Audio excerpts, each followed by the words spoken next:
በጎንደር ከተማ በሴቶች የተሰሩ የልማት ስራዎችን ማስፋት እንደሚገባ የሴቶችና ማህበራዊ ጉዳይ ሚኒስትር ዴኤታ ሂክማ ከይሬዲን ተናገሩ።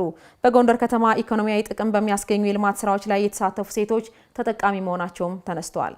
ደስታ ካሳ በጉዳዩ ላይ ተጨማሪ ዘገባ አለው። ዓለም አቀፍ የሴቶችን ቀን ምክንያት በማድረግ በጎንደር ከተማ የሴቶችን ተሳትፎ የሚያሳዩ የልማት ስራዎች ላይ የመስክ ምልከታ ተደርጓል። በጉብኝት መርሃ ግብሩ የሴቶችና ማህበራዊ ጉዳይ ሚኒስትር ዴኤታ ሂክማ ከይሬዲን፣ የአማራ ክልል ሴቶችና ወጣቶች ማህበራዊ ጉዳይ ቢሮ ኃላፊ ብርቱካን ሲሳይን ጨምሮ የጎንደር ከተማ አስተዳደር ሴት አመራሮች ተሳትፈዋል። የሀገር እድገትን ለማረጋገጥ በሴቶች የተሳትፎ ሂደት ያሉ ችግሮችን መቅረፍን ታሳቢ ባደረገ መልኩ እንደሚሰራ የሴቶችና ማህበራዊ ጉዳይ ሚኒስቴር ዴኤታ ሂክማ ከይሬዲን ተናግረዋል።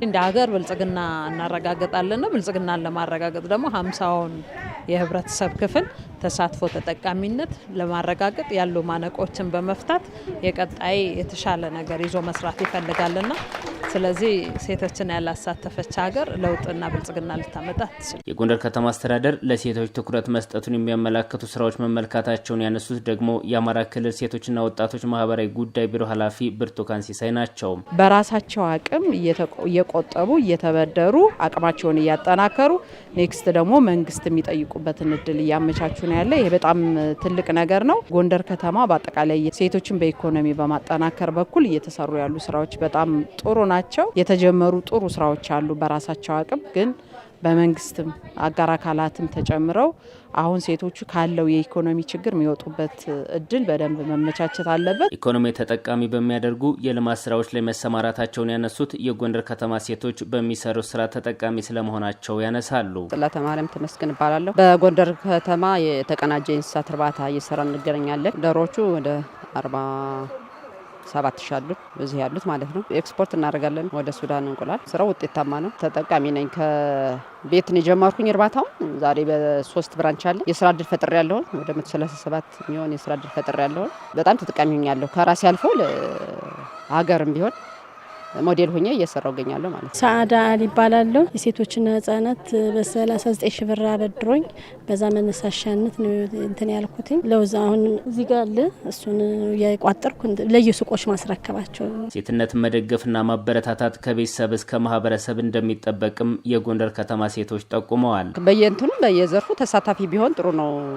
መንግስትም ይሁን ህብረተሰቡም ቢሆን ቢደግፉን ከቤተሰብ ጀምሮ ሴቶችን የማጣጣል እንትን አለ እና አሁን እኔ ለራሴ ከቤተሰብ ጋራ ግጭት ፈጥሬ ምናምን ነው እንደዚህ እንትን ያልኩ እንጂ አይሆንም እኮ ምናምን ያሉ የማጣጣል ከቤተሰብ ጀምሮ በህብረተሰቡ አይችልም አትችልም ነገር እሱ ነገር ቢቀር እንደ ባህል ሆኖ ቢያበረታቱን ከዚህ የበለጠ እንሰራለን ብዬ ነው የማስበው። እንደ ሴት እንዲያውም ቆራጥ አስተዋይ አለ ብዬ አላስብም። ሴት ልጅ አይዞሽ ብሎ ማውጣት ማበረታታት ያስፈልጋል። ጎንደር ላይ ያለውን የሴቶች እንቅስቃሴና ተሞክሮ ማስፋት እንደሚገባም ሚኒስትር ዴኤታዋ ጠቁመዋል። ጎንደር አቅራቢያ ላይ ባሉ ከሀገራችን ውጭ ባሉ አካባቢዎች ላይ ኤክስፖርት ምርት ማቅረብ ማለት ቀላል አይደለም። ስለዚህ ይሄንን በደንብ ማስፋትና ማላቅ ሁሉም ሴት ጋር ግን ተደራሽ እንዲሆን ማድረግ ላይ የጥቂቶቹን ሴት መናገር ብቻን ሳይሆን ብዙሃኑ እንዲሆኑ የማድረግ ደረጃ ላይ በደንብ መስራት እንዳለብን እኛም ትምህርት የወሰድንበትና ለቀጣዩ በተሻለ መንገድ መስራት ምንችልበት ደረጃ ላይ ፕላስ እንደ ሀገርም ምን አይነት ድጋፍ ነው ማድረግ ያለብን፣